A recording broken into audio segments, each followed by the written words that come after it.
ଜୟ ଜଗନ୍ନାଥ ସାଙ୍ଗମାନେ ୱେଲକମ୍ କରୁଛୁ ମୋ ୟୁଟ୍ୟୁବ୍ ଚ୍ୟାନେଲ୍ ପ୍ରଶ୍ନପତ୍ରକୁ। ଚାଲନ୍ତୁ ଆଜିର ସୁନ୍ଦର ସୁନ୍ଦର ପ୍ରଶ୍ନ ଉତ୍ତର ଭିଡ଼ିଓ ମୁଁ ଆପଣମାନଙ୍କ ପାଇଁ ନେଇ ଆସିଛି।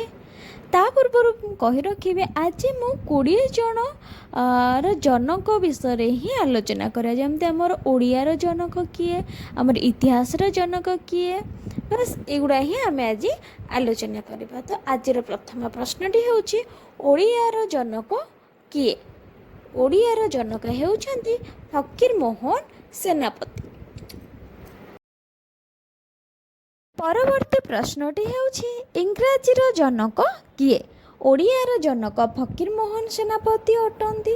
ତ ଦ୍ୱିତୀୟ ପ୍ରଶ୍ନଟି ହେଉଛି ଇଂରାଜୀର ଜନକ କିଏ? ଉତ୍ତରଟି ହେଉଛି ଜୋଫ୍ରି ଚୌସର। ଜୋଫ୍ରି ଚୌସର ହେଉଛନ୍ତି ଇଂରାଜୀର ଜନକ। ପରବର୍ତ୍ତୀ ପ୍ରଶ୍ନଟି ହେଉଛି ଇତିହାସର ଜନକ କିଏ? ଇତିହାସର ଜନକ କିଏ? ଉତ୍ତରଟି ହେଉଛି ହେରୋଡଟସ୍। ହେରୋଡଟସ୍ ହେଉଛନ୍ତି ଇତିହାସର ଜନକ ବା ହିଷ୍ଟ୍ରିର ଫାଦର।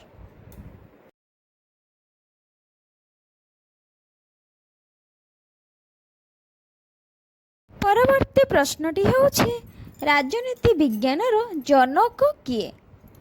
ବା ପଲିଟିକାଲ ସାଇନ୍ସ, ରାଜନୀତି ବିଜ୍ଞାନର ଜନକ କିଏ? ଉତ୍ତରଟି ହେଉଛି ଆରିଷ୍ଟଟଲ। ଆରିଷ୍ଟଟଲ ହେଉଛନ୍ତି ରାଜନୀତି ବିଜ୍ଞାନର ଜନକ ବା ପଲିଟିକାଲ ସାଇନ୍ସର ଜନକ।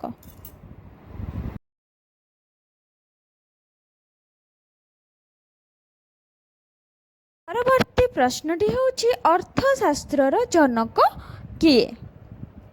ଅର୍ଥଶାସ୍ତ୍ରର ଜନକ କିଏ? ତ ଉତ୍ତରଟି ହେଉଛି ଆଡାମ ସ୍ମିଥ। ଆଡାମ ସ୍ମିଥ ହେଉଛନ୍ତି ଅର୍ଥଶାସ୍ତ୍ରର ଜନକ ବା ଇକୋନୋମିକ୍ସର ଜନକ।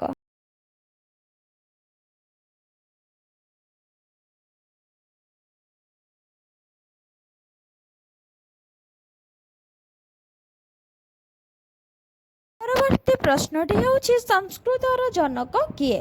ବା ସାଂସ୍କ୍ରିଟ, ସଂସ୍କୃତର ଜନକ କିଏ? ଉତ୍ତରଟି ହେଉଛି ପାଣିନି। ପାଣିନି ହେଉଛନ୍ତି ସଂସ୍କୃତର ଜନକ।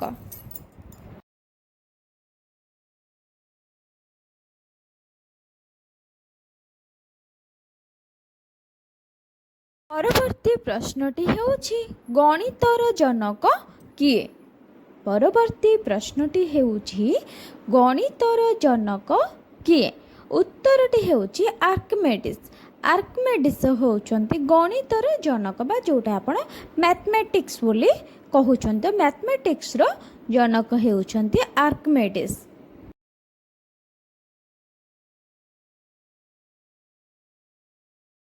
ପରବର୍ତ୍ତୀ ପ୍ରଶ୍ନଟି ହେଉଛି ଜ୍ୟାମିତିର ଜନକ କିଏ? ଜ୍ୟାମିତିର ଜନକ କିଏ ବା ଯେଉଁଟାକୁ ଆପଣ ଜିଓମେଟ୍ରି କହୁଛନ୍ତି, ତ ତା'ର ଜନକ କିଏ? ଉତ୍ତରଟି ହେଉଛି ୟୁକ୍ଲିଡ। ୟୁକ୍ଲିଡ ହେଉଛନ୍ତି ଜ୍ୟାମିତିର ଜନକ।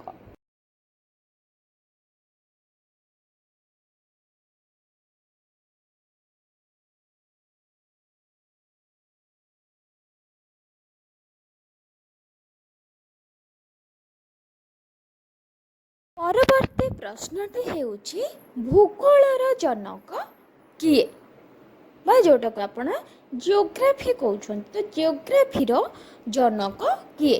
ଉତ୍ତରଟି ହେଉଛି ଏରାଟୋଷ୍ଟେନେସ୍। ଏରାଟୋଷ୍ଟେନେସ୍ ହେଉଛନ୍ତି ଭୂଗୋଳର ଜନକ। ଏମିତି ନୂଆ ନୂଆ ଭିଡ଼ିଓ ଦେଖିବାକୁ ମୋ ଚ୍ୟାନେଲକୁ ଲାଇକ୍ ସେୟାର ଆଣ୍ଡ ସବସ୍କ୍ରାଇବ୍ କରନ୍ତୁ। ଚାଲନ୍ତୁ ପରବର୍ତ୍ତୀ ପ୍ରଶ୍ନଟି ଆଲୋଚନା କରିବା।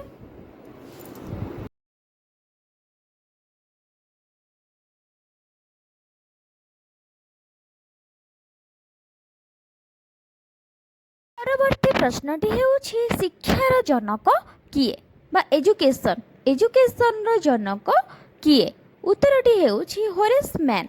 ହୋରେସ୍ ମ୍ୟାନ୍ ହେଉଛନ୍ତି ଶିକ୍ଷାର ଜନକ ବା ଏଜୁକେସନ୍ର ଜନକ। ଚାଲନ୍ତୁ ତାପରେ ପ୍ରତି ପ୍ରଶ୍ନଟି ଆଲୋଚନା କରିବା। ପ୍ରଶ୍ନଟି ହେଉଛି ଲଜିକ୍।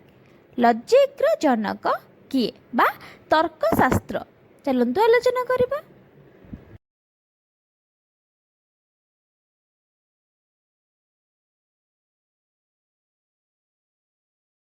ପରବର୍ତ୍ତୀ ପ୍ରଶ୍ନଟି ହେଉଛି ତର୍କଶାସ୍ତ୍ରର ଜନକ କିଏ ବା ଲଜିକ୍। ଲଜିକ୍ର ଜନକ କିଏ? ତ ଉତ୍ତରଟି ହେଉଛି ଆରିଷ୍ଟଟଲ। ଆରିଷ୍ଟଟଲ ହେଉଛନ୍ତି ତର୍କଶାସ୍ତ୍ରର ଜନକ।